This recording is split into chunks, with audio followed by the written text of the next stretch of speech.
Hey guys, it's Andrew, and today we're gonna talk about gyms and the war on gains. Now, as we move into a potential next round of lockdowns, there is one particular type of establishment which I've heard a lot of people concerned about, and that is gyms and fitness centers. Now, the problem with gyms and fitness centers is they've been treated similar to bars and restaurants. And just like bars and restaurants, they've been in the first wave of shutdown. Just like bars and restaurants, they've been in the first wave of restrictions. That is, they've either had their capacity limited or they've been shut down altogether.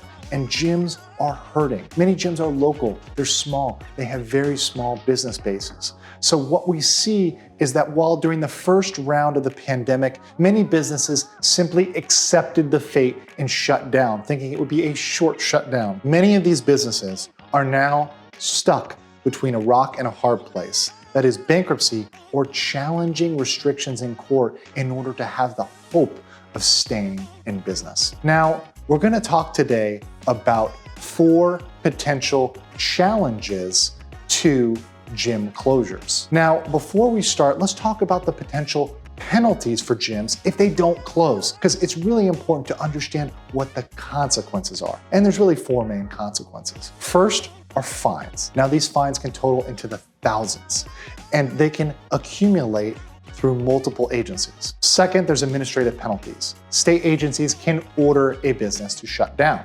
Third, similarly, the state can pull a business's license. That is, they can revoke their license to do business for failure to comply with state regulations. And fourth, and perhaps the most dangerous, is that businesses are forced to sue the government in order to fight regulations. This is an issue because states can pass particular regulations that may not be constitutional, they may not hold up in a court of law, but the onus, that is the burden, is on the actual business to spend their money to challenge them.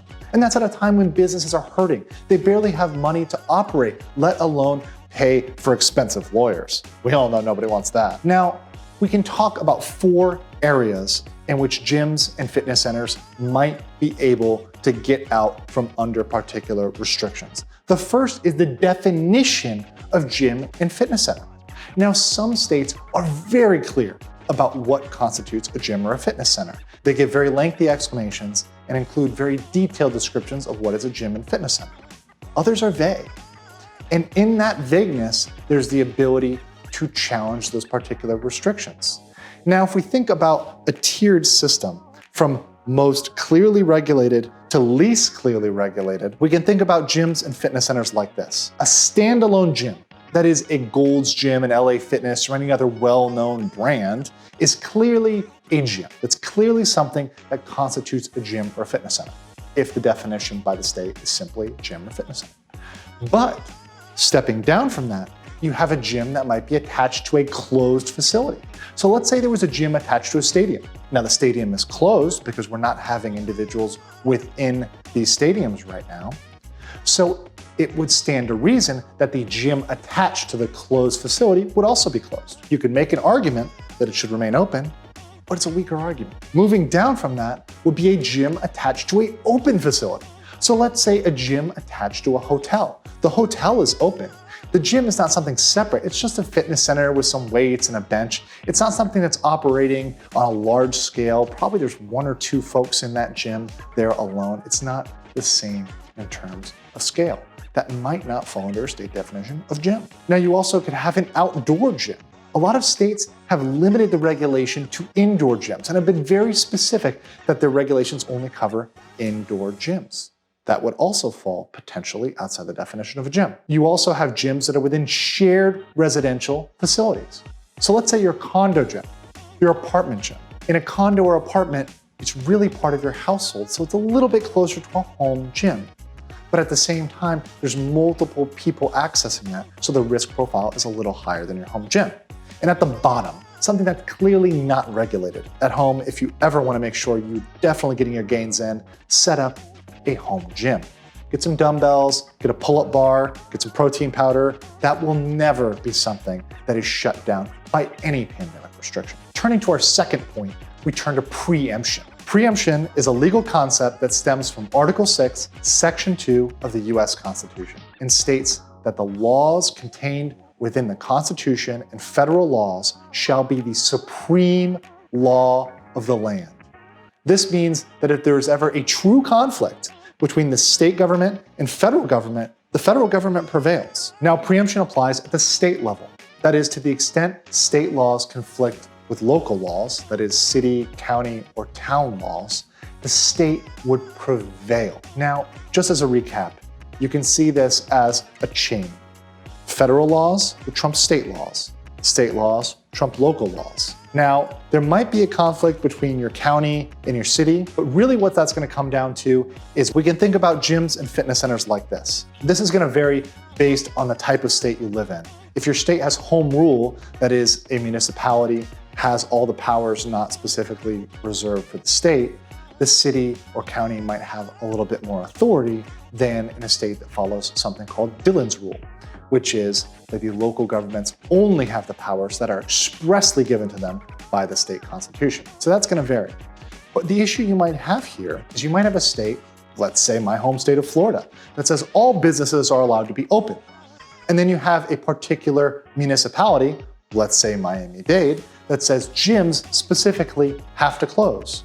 Well, in that case, there'd be a conflict between the state level, where all businesses are allowed to be open, and the municipal level, in which gyms specifically are singled out to be closed. In that case, the state law would generally prevail. Now, the next potential challenge is equal protection. Now, equal protection stems from the 14th Amendment, which was really adopted to fight racial segregation. But since its initial adoption has been expanded to cover multiple other areas, from sexual discrimination to abortion to voting rights in Bush versus Gore, as well as zoning. Many different areas fall within the scope of equal protection. The essence of equal protection is that all persons, including businesses, groups, must be treated equally under the law. The short of this is similarly situated individuals, businesses, and groups must be treated similarly. Therefore, if you have a business that, for example, is a big box store, you would need to treat the local retail store similarly to the big box store. The issue we have here relating to gyms is that you have certain businesses deemed as essential, for example, a liquor store or a cannabis dispensary, and gyms deemed as non-essential. And it seems like that's not based on any evidence or data, but rather sort of arbitrary, and is not treating those two equally, and therefore could be a violation of the Equal Protection Clause. Anytime you see a business being singled out, or even a group or individual being singled out and targeted, you need to think equal protection. Are they being treated equally under the law? The last potential for challenge is due process. Due process comes from the 5th Amendment and the 14th Amendment. The 5th Amendment reads, "No person shall be deprived of life, liberty, or property without due process of law." And the 14th Amendment says, "The state shall not deprive any person of life, liberty, or property without due process of law." Now, there are many forms of due process. You may be familiar with criminal due process, such as the concept of innocent until proven guilty. There's certain procedures we go through before we subject someone to criminal punishment. In the same way, there is civil due process. There's certain procedure you need to go through in order to be held civilly liable. Now, the type of due process that may apply here is procedural due process. Now, procedural due process primarily requires 3 things. It requires notice and opportunity to be heard, a neutral decision maker, and evidence-based decision making. In a lot of cases here, we have not seen all of those things. We've seen executive orders, legislation issued with little to no notice. The same goes for administrative guidance that may be issued at the state level.